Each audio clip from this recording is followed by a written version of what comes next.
Hello my dear students, आप लोगों का स्वागत है जेके कंप्यूटर्स में। और हम लोग देख रहे हैं ऑनलाइन यूट्यूब चैनल जेके कंप्यूटर्स का। यहाँ पर हम लोगों ने लास्ट टाइम जो है बात किया था कि कंप्यूटर क्या होते हैं और कंप्यूटर के बारे में थोड़ा बहुत डिस्कशन हुआ था अच्छे से। आज हम कंप्यूटर के बारे में आगे बात करेंगे। ठीक है, कंप्यूटर का इंट्रोडक्शन क्या है, इंट्रोडक्शन टू कंप्यूटर। ठीक है, देखिए सबसे पहले तो कंप्यूटर क्या है। कंप्यूटर एक इलेक्ट्रॉनिक डिवाइस है, बात समझिएगा। यह एक इलेक्ट्रॉनिक डिवाइस है जो परफॉर्म करता है अर्थमेटिकल एंड लॉजिकल टास्क को। अब क्या होता है ये आपका यहाँ पे perform arithmetical and logical task, मतलब ऐसे टास्क यहाँ पे समझिएगा। अर्थमेटिकल में क्या आते हैं, जैसे A+B है, इस तरीके के टास्क अर्थमेटिकल, मतलब जहां पर plus minus multiply divide percent module, मतलब ये सारे जो अर्थमेटिकल सिंबल्स हैं इनका जहां मतलब समझना हो, मीनिंग समझना हो और उसके बाद कैलकुलेशंस करने हो, उन्हें अर्थमेटिकल टास्क बोलते हैं और कंप्यूटर इसे कर सकता है। दूसरा, ये लॉजिकल टास्क को परफॉर्म कर सकता है, जैसे लाइक बोला जाए A बड़ा है B से या A छोटा है C से। इस तरीके का जो मतलब इसको समझना, इस तरीके के लॉजिक्स को समझने का काम भी कंप्यूटर कर सकता है। इसलिए कंप्यूटर दोनों काम को परफॉर्म करता है, अर्थमेटिकल एंड लॉजिकल टास्क। और ये एक इलेक्ट्रॉनिक डिवाइस है और ये हमारे मतलब making work easier for humans. और ये क्या करता है, लोगों के लिए, ह्यूमंस के लिए काम को आसान बना देता है। हम कौन है, ह्यूमंस, और हम कंप्यूटर का इस्तेमाल किस लिए करते हैं, इसीलिए ना, क्योंकि हमारा काम आसान हो जाए। तो कंप्यूटर का मेन यही उद्देश्य था। अब देखिए इसके इंट्रोडक्शन की बात करते हैं। ये तो डेफिनेशन हो गया, a computer is an electronic device that performs arithmetical and logical task making work easier for humans. अगर हिंदी में बोला जाए तो यही होगा कि कंप्यूटर एक प्रकार का इलेक्ट्रॉनिक डिवाइस है जो अर्थमेटिकल एंड लॉजिकल टास्क को परफॉर्म करता है। ठीक है, किस लिए, ह्यूमंस के काम को आसान बनाने के लिए। इसका इंट्रोडक्शन क्या हो जाएगा, इंट्रोडक्शन समझिएगा। इंट्रोडक्शन में हमने अच्छे से समझाया कि कंप्यूटर में क्या क्या चीजें होती हैं, उसको अच्छे से क्लियर किया है। The word computer originated from the word compute, मतलब कंप्यूटर जो वर्ड है ये खुद किसी और वर्ड से निकल के आया है, उस वर्ड का नाम है कंप्यूट। ये लैटिन का वर्ड है, ये लैटिन का वर्ड है, बात समझिएगा, लैटिन भाषा का। लैटिन भाषा में ये जो कंप्यूट वर्ड है, कंप्यूट का मतलब होता है गणना करना। तो जैसे टीच करने वाला टीचर होता है, ड्राइव करने वाला ड्राइवर होता है, उसी तरीके से कंप्यूट करने वाले को कंप्यूटर बोला गया। ठीक है, तो कंप्यूट वर्ड का मतलब था गणना करना, और क्योंकि ये जो डिवाइस बनकर आई थी इसका काम था गणना करना, इस कारण से इसको कहा गया computer. Which means to calculate, जिसका मतलब होता है कैलकुलेट, कैलकुलेशन करना। अब इसके बारे में समझते हैं। सच इलेक्ट्रॉनिक डिवाइसेस, ऐसे electronic devices take the input by the user, मतलब जो इनपुट को टेक करते हैं किसके थ्रू, यूजर के थ्रू, यूजर से इनपुट को टेक करते हैं with the help of keyboard mouse scanner etcetera. मतलब ऐसे डिवाइसेस जो किसी यूजर से क्या करते हैं, किसी तरीके का इनपुट टेक करते हैं, इनपुट लेते हैं, किसके माध्यम से, तो यहाँ पे कुछ डिवाइसेस के नाम हैं, उन डिवाइसेस की हेल्प से, जैसे कीबोर्ड माउस स्कैनर के हेल्प से। ठीक है, and store data with help of the memory, और उसके बाद वो जो इनपुट आया उस इनपुट को क्या करते हैं, स्टोर करते हैं अपने मेमोरी में। ठीक है, मतलब वहां वो अपने पास कंप्यूटर कहीं स्टोर करता है, कहाँ स्टोर करेगा, मेमोरी में करेगा ना, मेमोरी की हेल्प से स्टोर करता है। और फिर उसके डेटा को, उस डेटा को प्रोसेस करता है with the help of processor. अब जो डेटा स्टोर है उस डेटा को क्या करेगा, प्रोसेस करेगा प्रोसेसर की हेल्प से। अब आप इसको लॉजिकल ऐसे समझिए, जैसे मैंने आप लोगों से कहा 2 + 5 कितना होगा, आपका आंसर हो जाएगा 7। लेकिन आप एक बात बताओ, अगर मैंने बोला आपसे 2 देन मैंने बोला आपसे प्लस और आप 2 भूल चुके हो, देन मैं आपसे बोलता हूं 5, तब तक आप प्लस भूल चुके हो, क्या आप आंसर 7 दे पाओगे? नहीं दे पाओगे। इसका मतलब जो मैं इनपुट पहले तो जो मैं बोल रहा हूं वो आपको सुनाई देना चाहिए, समझ में आना चाहिए। इसका मतलब आपको इनपुट मिलना जरूरी है। जब आप इनपुट पाते हो तो इस इनपुट का याद रख पाना भी आपके लिए क्या है? जरूरी है। उसके बाद उसका आपने आंसर दिया मुझे क्या? 7। ठीक है, अब यहाँ पे मैं थोड़ा सा बड़ा कैलकुलेशन देता हूं। मैं बोल रहा हूं 576 ले लो और 576 में आप ऐड करिए 97 को। अभी आप कर रहे होंगे, तो जो करने का टाइम है अभी देखिए आप लोग कर रहे होंगे, ठीक है ना। मेरे इनपुट देने के बाद अब तक में आप लोगों का क्या निकलेगा? आंसर मिलेगा। तो ये जो आंसर है और जो इनपुट था इसके बीच का जो टाइम है ना, वो टाइम था प्रोसेसिंग टाइम, जब आपका ब्रेन उसे प्रोसेस कर रहा था काम को।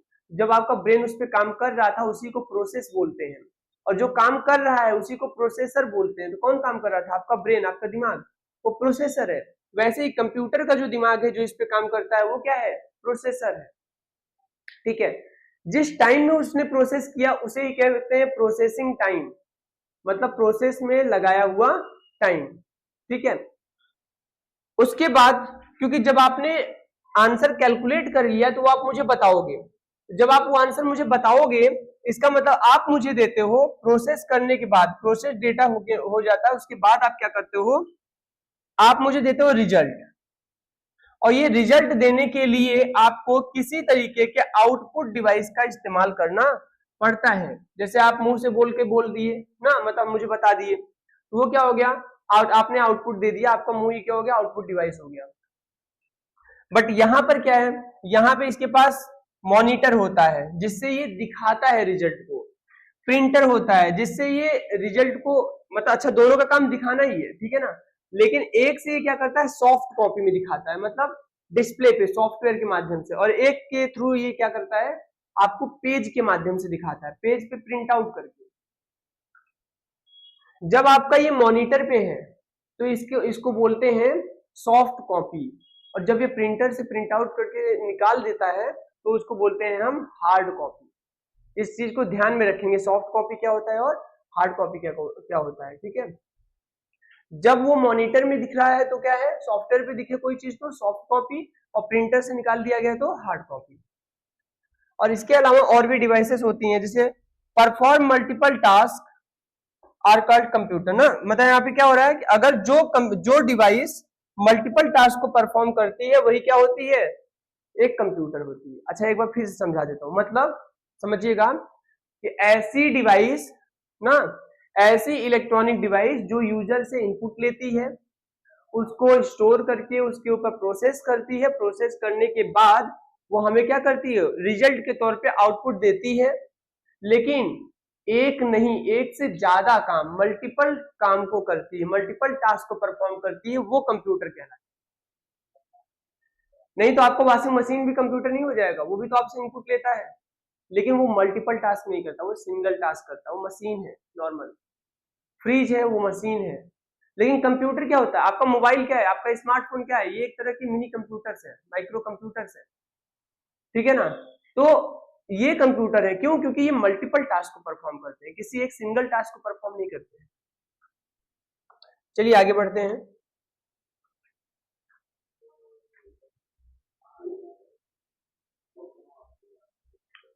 देखिए अब हम आगे समझेंगे डेटा क्या होता है। अच्छा उससे पहले एक वर्ड में जो यूज कर रहा था बार बार उसकी बात कर लेते हैं, यूजर। मैं एक वर्ड बार बार यूज कर रहा था, यूजर। यूजर क्या होता है? जो कंप्यूटर का इस्तेमाल कर रहा हो, जैसे मैं कंप्यूटर का इस्तेमाल कर रहा हूं तो मैं क्या होता हूं? यूजर होता हूं। अगर आप कंप्यूटर का इस्तेमाल कर रहे हो तो आप क्या हो? यूजर हो। जो भी कंप्यूटर का इस्तेमाल कर रहा है वही क्या है? यूजर है। अब यहाँ पे डेटा क्या है? ठीक है, तो जो हम इनपुट कंप्यूटर को दे रहे हैं, जो इनपुट हम कंप्यूटर को दे रहे हैं वो इनपुट क्या होगा? डेटा होगा। डेटा क्या है? कंप्यूटर, यहाँ पे आपका सबसे स्मॉलेस्ट यूनिट हो जाएगा डेटा। डेटा एक स्मॉलेस्ट यूनिट है। ठीक है, data is a raw material. क्योंकि ये सबसे स्मॉलेस्ट यूनिट है तो इसका अपना कोई मतलब नहीं होता, और अपना कोई मतलब ना होने के कारण इसको क्या कहते हैं हम, रॉ मटेरियल कहते हैं। रॉ मटेरियल मतलब जो अभी पूरी तरह से तैयार नहीं है, जो अभी पूरी तरह से मीनिंग नहीं दे सकता है, समझने के लिए तैयार नहीं है, वो क्या है, रॉ मटेरियल मतलब डेटा है। The data is show in the 3 forms ना, डेटा क्या 3 फॉर्म में शो किया जा सकता है, जैसे न्यूमेरिक डेटा, अल्फाबेटिकल डेटा और अल्फा न्यूमेरिक डेटा। ये 3 तरीके से डेटा को शो किया जाता है, और ये तीनों टाइप का डेटा आप सभी के पास होता है। लाइक 1 2 3, इसका एग्जांपल मैं आपको देता हूं, आपका डेट ऑफ बर्थ, आपका मोबाइल नंबर, ये क्या है, ये आपका न्यूमेरिक डेटा होता है।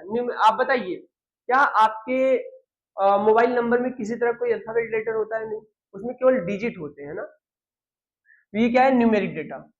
आपका अपना नाम, क्या आपका नाम ऐसा होता है क्या कि जैसे रोहन 1 2 3, रोहन 25, ऐसा नहीं होता ना, केवल रोहन हो गया। तो ऐसे नाम क्या है, ये आपका नाम है, तो नाम क्या हो गया, एक अल्फाबेटिकल डेटा जहां केवल अल्फाबेट्स होते हैं।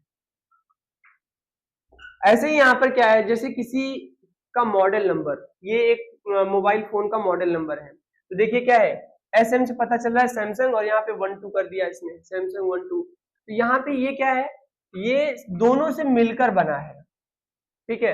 तो ये क्या है, अल्फा न्यूमेरिक, अल्फा न्यूमेरिक। इसी में आपका मेल आईडी भी आ जाता है, जैसे आप कोई मेल आईडी यूज करते हो, मेल आईडी भी क्या है, अल्फा न्यूमेरिक है। क्यों?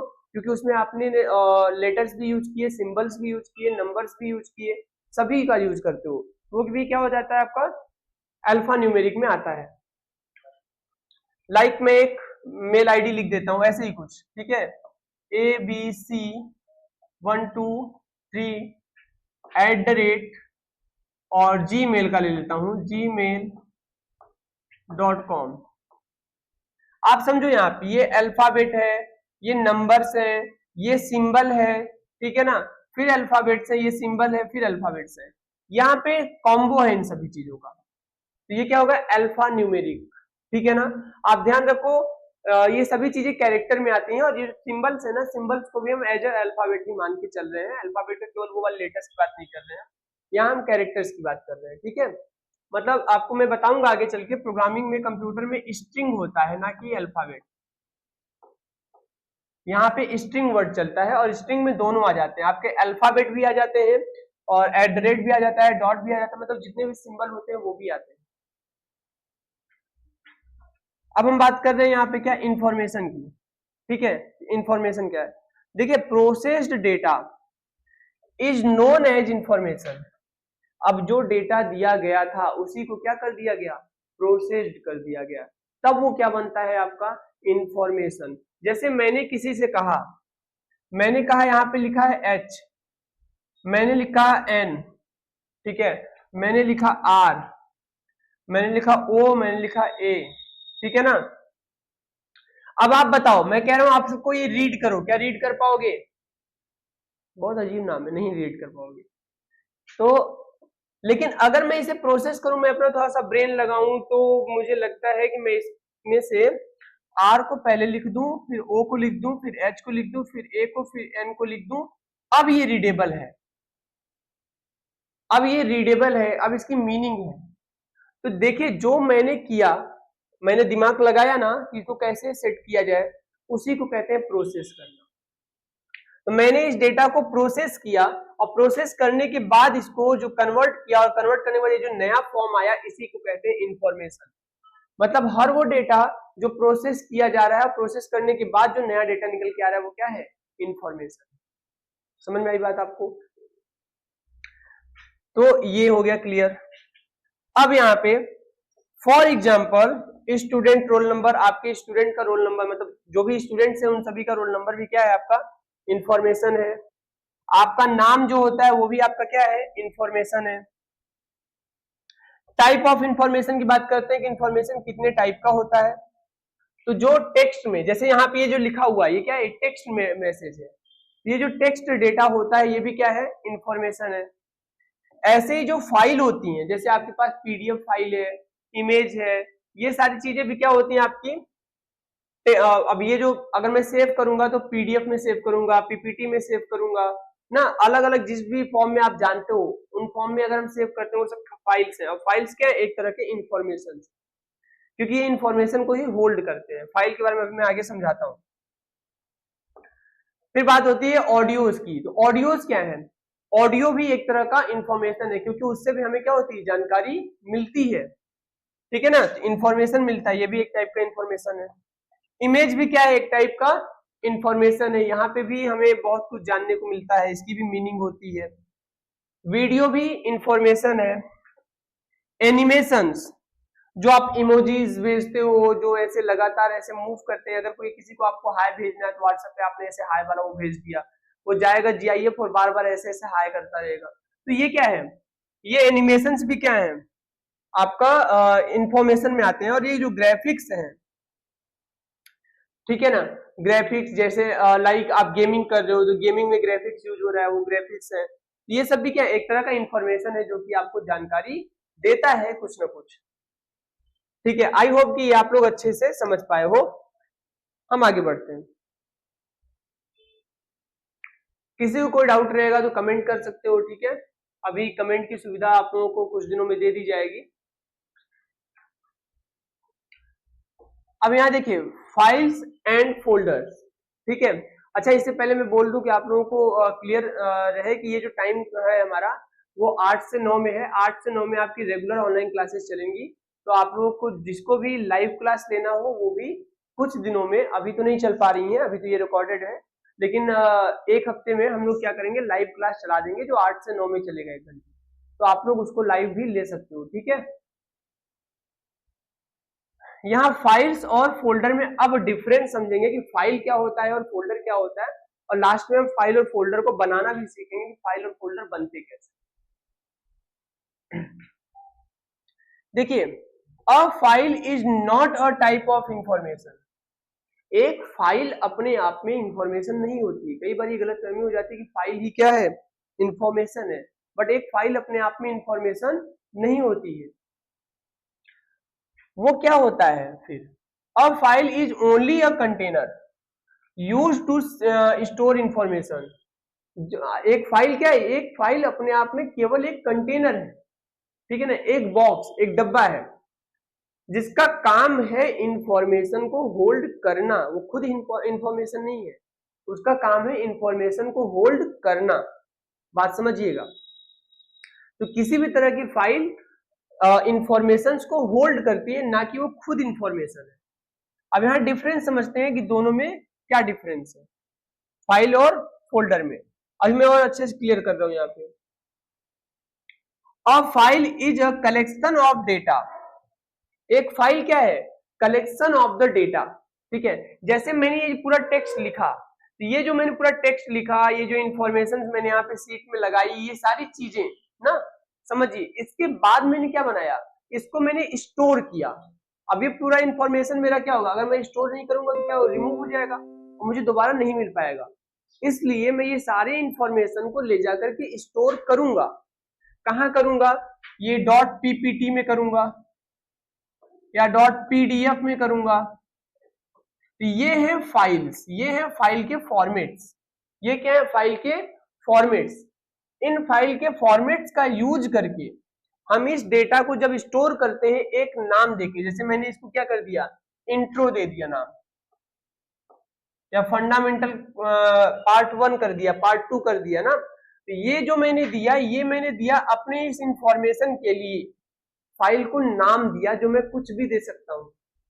लेकिन ये जो डॉट के बाद ये जो लगा है ना, ये फाइल का फॉर्मेट है, इसे फाइल का एक्सटेंशन भी कहते हैं। तो ये जो एक्सटेंशन है, फॉर्मेट है, ये बताता है कि अंदर की रखी हुई इंफॉर्मेशन किस प्रकार की होगी, उस इंफॉर्मेशन को होल्ड करने में मदद करता है, उस इंफॉर्मेशन को एज इट इज जैसे आपने रखा है वैसे बनाए रखने में मदद करता है। इसलिए हम कहते हैं कि इसको लगाने के बाद बनता है परफेक्टली, आपका जो इंफॉर्मेशन है ये एक फाइल में कन्वर्ट हो जाता है। तो फाइल ने केवल उसे अपने अंदर होल्ड किया, रखा, ना कि वो खुद इंफॉर्मेशन है, फाइल इंफॉर्मेशन नहीं है। आई होप कि समझ पाए हो, ठीक है। फिर यहाँ पे और कलेक्शन ऑफ क्या होता है, डेटा और information store on a computer. File का काम क्या होता है कि डेटा या इंफॉर्मेशन को स्टोर करके कंप्यूटर में रखना, ठीक है ना। लेकिन फोल्डर का काम क्या है, फोल्डर का काम है कि a folder is a container used to organise and store files and other folders, ठीक है।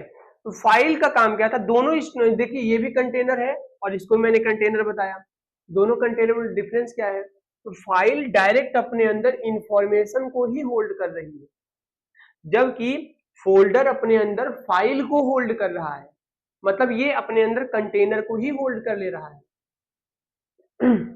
लाइक मैं कहता हूं आपके घर में एक बॉक्स है, ये एक बड़ा सा सर्कुलर बॉक्स है, डब्बा है, और ये आपने क्या इसके अंदर कुछ भी नहीं है, इसके अंदर ना और भी छोटे छोटे डब्बे रखे,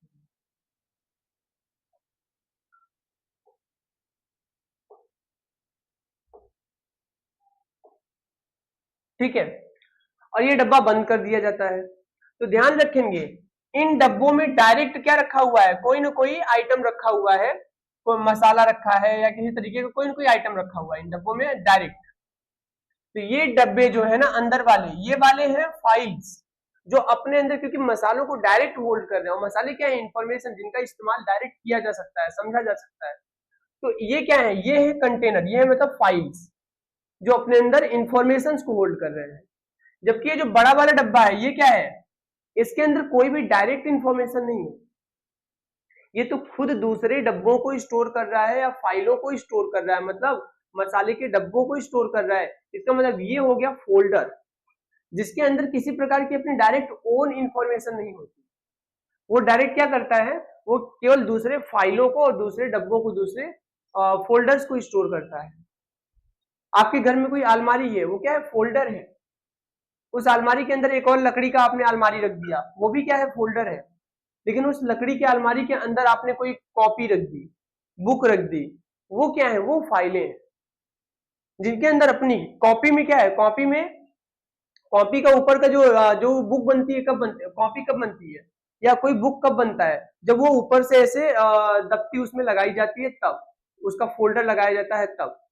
तो वो जो बुक बनी ना, बुक के अंदर अपनी खुद की इंफॉर्मेशन है, लेकिन बुक ही इंफॉर्मेशन नहीं है, बुक के अंदर इंफॉर्मेशन है, ठीक है। तो वो बुक क्या है, बुक एक कंटेनर है जो कि अलग अलग सारे इंफॉर्मेशन को होल्ड करके एक साथ रख रही है, तो वो फाइल हो गई। आई होप कि फाइल में और फोल्डर में आप डिफरेंस समझ पाए हो। फोल्डर और जो फोल्डर के अंदर फोल्डर रखे जाते हैं ना, उन्हें सब फोल्डर बोलते हैं, ठीक है। Use to store content like document, image, video, code etcetera. ये क्या फाइल किस लिए यूज किया जाता है, फाइल यूज किया जाता है स्टोर करने के लिए किसी तरह के कंटेंट को। लाइक में कौन कौन से कंटेंट, जैसे कोई डॉक्यूमेंट हो गया, कोई इमेज हो गया, कोई वीडियो हो गया, कोई कोडिंग वगैरह हो गई, तो ये सब चीजों को डायरेक्ट स्टोर करने के लिए यूज होता है। जबकि folder use to group and organise, ना ध्यान रखिए, group and organise multiple files और सब फोल्डर्स, ये बहुत सारे फाइल और सब फोल्डर्स के ग्रुप्स को ऑर्गेनाइज वे में रखने का काम करता है, मतलब उनको एक सिस्टमेटिक तरीके से, ना क्रमबद्ध तरीके से और अलग अलग सिस्टमेटिक तरीके से रखने का काम करता है, किसको, फाइल्स को और फोल्डर्स को। Usually show as a sheet और टाइप, ठीक है। ये कैसे शो होता है, ये नॉर्मली किसी सीट के फॉर्म में या किसी टाइप ऑफ स्पेसिफिक आइकन के फॉर्म में शो होता है, ठीक है। लाइक जैसे मैं आपको यहां से ये दिखाता हूं,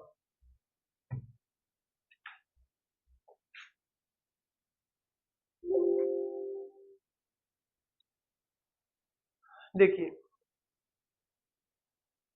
अब यहां देखिए आप, ये फाइल्स है, देखिए ये किसी न किसी सॉफ्टवेयर के अपने स्पेसिफिक आइकन के फॉर्म में शो कर रही है। तो ये जो आइकन है ना, ये फाइल के लिए, जबकि फोल्डर के लिए क्या है, ये है फोल्डर। देखिए ये है सब फोल्डर्स, अभी आप देखोगे ये सारे फोल्डर्स का एक सिमिलर आइकन होता है, वही सेम आइकन सभी फोल्डर्स के लिए रखा जाता है, ठीक है। और यहाँ पे आप देखोगे क्या बताया हमने, 1 मिनट, यहां देखिए क्या, usually show as a manila, ठीक है ना, usually show as a manila folder icon. ये कैसे शो करते हैं, ये नॉर्मली जो एक मनीला फोल्डर आइकन है जो मैंने अभी थोड़ी देर पहले दिखाया, उस आइकन को शो करते हैं सिंपल तरीके से।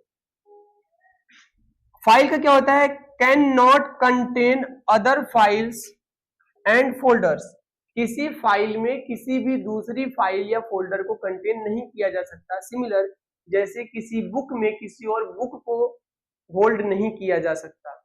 अगर दो बुकों को आपस में मिला दिया जाए तो भी वो एक ही बुक बन जाएगी, ना कि दो अलग अलग बुक की कह दो कि पहली बुक है उसके अंदर दूसरी बुक है, ऐसा नहीं कहते। लेकिन फोल्डर में ऐसा होता है, फोल्डर है, फोल्डर के अंदर दूसरे फोल्डर्स रखे जाते हैं, ठीक है ना। जैसे आपका बैग, आपका स्कूल बैग क्या है, एक फोल्डर की तरह काम करता है, और उसके अंदर क्या है, उसके अंदर आपने किसी और तरह की कोई पॉलिथीन बैग रखा है या कुछ रखा हुआ है, और जिसमें पेंसिल पेन बैग रखा हुआ है जिसमें पेंसिल पेन रखते हो, वो सब क्या है, फोल्डर्स ही है, डायरेक्ट फोल्डर है, ठीक है। तो फोल्डर जिसके अंदर दूसरे फोल्डर या फाइल्स को रखा जाता है। Can contain multiple files and सब फोल्डर्स। हैज एन एक्सटेंशन, मतलब फाइल के पास अपना एक एक्सटेंशन होता है, अपना एक फॉर्मेट होता है जिससे उसकी पहचान की जा सके कि फाइल किस प्रकार की है, क्योंकि फाइल में अलग अलग तरह के इंफॉर्मेशन होते हैं, तो किस फाइल में किस प्रकार का इंफॉर्मेशन रखा हुआ है ये पता कैसे चलेगा, उनके जो अपने खुद के एक्सटेंशन होते हैं ना, उन्हीं एक्सटेंशन से पता चलता है कि इनके अंदर की इंफॉर्मेशन किस प्रकार की होगी। बात समझ में आया।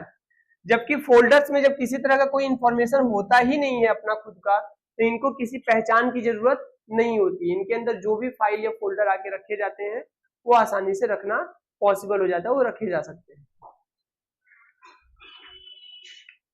देखिए हम आपको दिखाते हैं,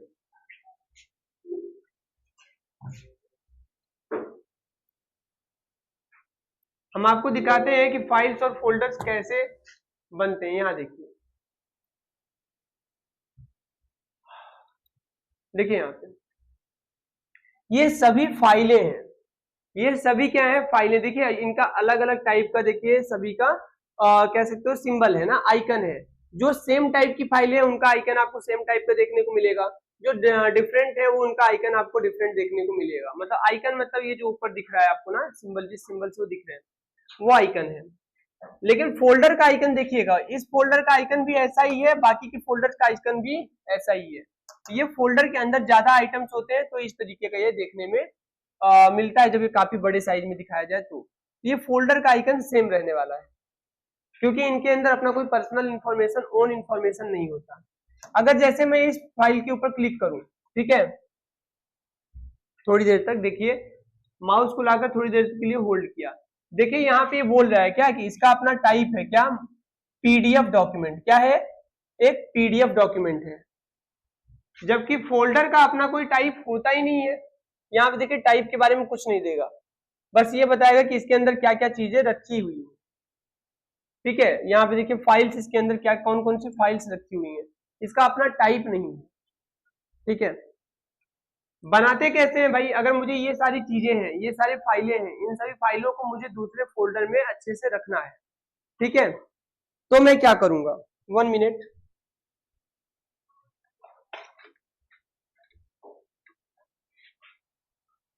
ठीक है 1 मिनट।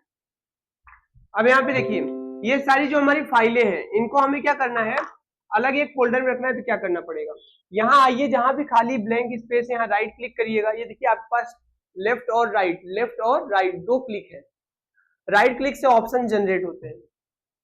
ये देखिए आपको यहाँ से ऑप्शंस मिले और आपको आना है न्यू पे, और न्यू पर आने के बाद आपको देखिए क्या मिल जाएगा, फोल्डर। फोल्डर पे जैसे आप क्लिक करोगे, कौन सा, लेफ्ट क्लिक, जब सेलेक्ट करना है तो लेफ्ट क्लिक, लेफ्ट क्लिक किया। अब यहाँ पे मैं अदर नाम का एक फोल्डर बना देता हूँ, अदर या ओल्ड नाम का एक फोल्डर बना देता हूँ, क्योंकि ये मेरे ओल्ड फाइल्स है, ओल्ड फाइल्स। फोल्डर का नाम जो भी देना हो आप दे सकते हो, उसके अंदर जो चीजें रखना चाहते हो जिस प्रकार की, उस प्रकार का नाम दे दो। देन आपका एक फोल्डर बन के रेडी हो गया। फोल्डर बनने के बाद इसको रीनेम किया जा सकता है। अगर यहाँ पे आप एक बार क्लिक करोगे तो ये सेलेक्ट हो जाता है लेफ्ट क्लिक से, लेकिन थोड़ी देर में अगर दूसरा क्लिक करते हो तो ये रीनेम के लिए आ जाता है, आप इसको रीनेम कर सकते हो। जबकि अगर लेफ्ट क्लिक को 2 बार लगातार अगर आप क्लिक करते हो तो ये ओपन हो जाता है, ये बात ध्यान रखेंगे। लेफ्ट क्लिक को 2 बार लगातार प्रेस करने पे ओपन हो जाता है फोल्डर, और एक बार क्लिक किया जाए फिर देन थोड़ी देर में एक बार क्लिक किया जाए, थोड़ा लेट किया जाए तो फाइल हो या फोल्डर हो रीनेम हो जाता है। ठीक है, बता रहा हूँ, वही बता रहे हैं ना। अब हमारा जो फोल्डर है वो फोल्डर बन के यहाँ पे आ गया ओल्ड फाइल के नाम से। तो अब यहाँ पे ये सारे के सारे जो फाइलें हैं मेरी, इन सभी फाइलों को मैं यहाँ पे रखना चाहता हूँ, जिसमें पीडीएफ भी है, जिसमें एमएस वर्ड की फाइल भी है, जिसमें जेपीजी मतलब इमेज भी है। तो मैं क्या करूंगा, मैं इन्हें जहां खाली जगह है ना, फाइल के ऊपर क्लिक नहीं, थोड़ा यहां से जब ये सेलेक्ट ना दिखे, ठीक है, हाईलाइट ना हो, तो आपको क्या करना है, लेफ्ट क्लिक को दबा के रखेंगे और ये ड्रैग करेंगे। जितना हम माउस को ड्रैग करेंगे ये सारी चीजें सेलेक्ट होती चली जाएंगी। उसके बाद मुझे बाकी की चीजें देखिए सेलेक्ट नहीं हो पाई। अगर मैं यहाँ करता तो ये वाले फोल्डर भी मेरे सेलेक्ट हो जाते, इसलिए मैंने इधर ड्रैग नहीं किया। मैं क्या करूंगा, अभी ये भी सेलेक्ट करने हैं, जैसे इनको सेलेक्ट करने जाऊंगा बाकी सबका देखिए हट जाएगा। तो आपको क्या करना है, आपको ये सेलेक्ट करने के बाद, ठीक है, एक बार पहले इसे सेलेक्ट कर लेते हैं। सेलेक्ट करने के बाद आपको कंट्रोल बटन को दबा के रखना है। आपके कीबोर्ड में कंट्रोल बटन होता है यहाँ पे, ठीक है ना, ये कंट्रोल बटन CTRL होता है, इसको हम दबा के रखेंगे। और यहाँ अब देखिए जिस भी फाइल पे हम क्लिक करेंगे वो फाइल सेलेक्ट हो रही है और बाकी की जो सिलेक्शन थे वो पहले से है वो भी हट नहीं रहे। अब हम आएंगे यहाँ पे, जो भी सिलेक्टेड फाइल है इनमें से किसी भी एक फाइल के ऊपर रहेंगे, कहीं खाली जगह पे रहेंगे तो हमारा सिलेक्शन हट जाएगा। सिलेक्टेड फाइल के ऊपर रहेंगे और हम राइट क्लिक को करेंगे, ठीक है ना। राइट क्लिक करने पे आपको यहाँ पे कट ऑप्शन मिलेगा, आपको यहाँ से कट करना है और ये वाले फोल्डर के अंदर जाना है डबल क्लिक करके, और यहाँ पे आना है, फिर से यहाँ पे क्या करना है, राइट क्लिक, और राइट क्लिक करके यहाँ से आप पेस्ट कर सकते हो। आपकी देखिए सारी फाइलें यहाँ पर आ चुकी हैं। अगर ये आपको छोटा दिख रहा हो साइज में तो यहाँ पे आप देखोगे, ये देखिए यहाँ पे बड़ा साइज करने का ऑप्शन है, यहाँ से आप कर सकते हो, या आप यहीं पे राइट क्लिक कर सकते हो और यहाँ व्यू में जा करके लार्ज ना मीडियम, यहाँ आपको अलग अलग साइज देखने को मिलेगा, एक्स्ट्रा लार्ज, ठीक है, जो भी आपको करना हो वो आप कर सकते हो। तो लार्ज आइकन पे क्लिक कर देते हैं। आई होप कि आप लोगों को यहाँ तक की क्लास समझ में आई होगी, आप लोगों को ये भी समझ में आया कि फोल्डर कैसे बनेगा। अब देखिए हम पहले से ऑलरेडी उस फोल्डर के अंदर हैं, ठीक है ना, जो भी फोल्डर हमने बनाया ओल्ड फाइल नाम का जो फोल्डर बना है हम उसी के अंदर हैं। इस फोल्डर के अंदर भी अगर हमें दूसरा फोल्डर बनाना हो तो हम क्या करेंगे, फिर कहीं एक मिनट, हेलो, हाँ सर, बस वही एंड करने वाला हूँ सर, अभी रिकॉर्डिंग नहीं है, हो गया है सर फाइनली, अब उसको एंड करना। यहाँ पे जो भी फ्री ब्लैंक जगह है ना, यहाँ पे राइट क्लिक करना, और राइट क्लिक करने के बाद आपको क्या करना है, न्यू पे क्लिक करना। देन यहाँ पे देखो फिर से फोल्डर बन के रेडी हो गया। मतलब फोल्डर के अंदर भी हम फोल्डर बना सकते हैं, वैसे भी हम लोग कर ही रहे हैं। देखिए ये भी फोल्डर था डॉक्यूमेंट नाम का, ये भी फोल्डर है डॉक्स नाम का, ये भी फोल्डर है, मतलब ये सारे फोल्डर एक दूसरे के अंदर है। तो जो अंदर वाले फोल्डर है वो पहले वाले फोल्डर के सब फोल्डर कहे जाएंगे। जैसे मेन फोल्डर डॉक्यूमेंट्स हो गया, उसके अंदर का फोल्डर डॉक्स जो है ये सब फोल्डर है, और डॉक्स के अंदर जो ओल्ड फाइल है नाम का फोल्डर वो भी क्या, ये डॉक्स का सब फोल्डर है। ऐसे ही जो अभी मैंने न्यू फोल्डर बनाया ये वाला ओल्ड फाइल्स का सब फोल्डर है। तो फोल्डर के अंदर के जो फोल्डर्स होते हैं वो क्या होते हैं, सब फोल्डर्स होते हैं। ठीक है, चलिए ठीक है, आज के लिए हम इतना ही रखते हैं, आज की क्लास को इतने पे एंड करते हैं, और कल से हम आगे की क्लास को कंटिन्यू करेंगे और अच्छे से समझेंगे फाइल्स को कैसे क्रिएट करते हैं, फाइल्स क्या होती हैं, और उसके बाद के आगे के टॉपिक को कंटिन्यू करेंगे। ठीक है, बाकी आप लोगों ने अगर अभी तक नए हो अगर कोई, तो आप लोग चैनल को सब्सक्राइब कर लो, वीडियो को लाइक करके इसको शेयर कर देना और अपना सपोर्ट दीजिएगा, जिससे कि हम आगे के जो भी टॉपिक्स हैं उन सभी टॉपिक्स पे वीडियो बनाते रहें। ठीक है, थैंक यू।